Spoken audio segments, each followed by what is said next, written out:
Following the sudden cancellation, the regime's vice foreign minister published a statement. Through it, he condemned the U.S., specifically National Security Advisor John Bolton, for his approach and choice of words. Kye-gwan shares with us an expert's analysis of Pyongyang's message. Did the United States' constant pressure and hardline stance on North Korea go too far?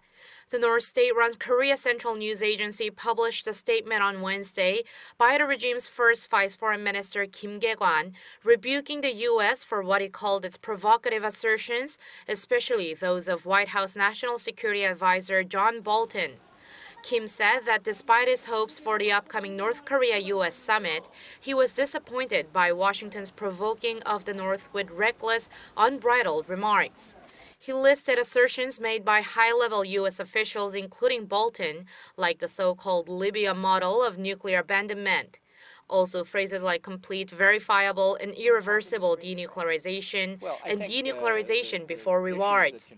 Kim said it's absurd to compare North Korea to Libya, which was only in the early stages of developing nuclear weapons.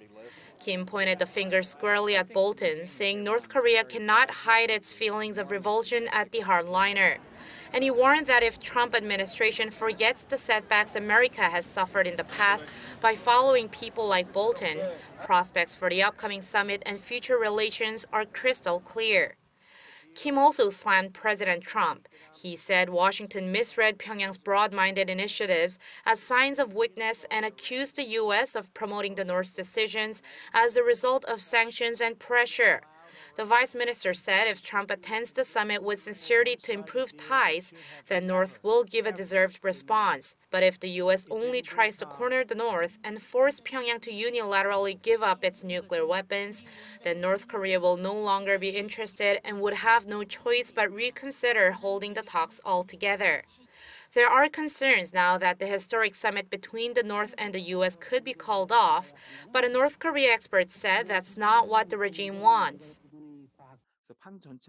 If Pyongyang really wanted to pull out of the talks, it would put out this statement in the name of the regime itself. But the statement was written in the first person by a minister, not at the forefront of settling things with the U.S. The intention of the statement, says the expert, to warn Bolton and Trump.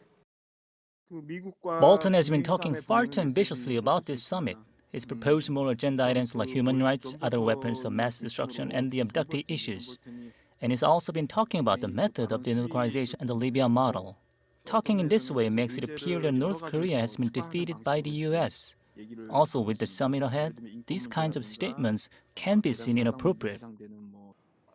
The expert added that Trump should get Bolton to tone it down and work so that the North's denuclearization is accompanied by the end of what Kye-gwan in his statement called Washington's hostile policies.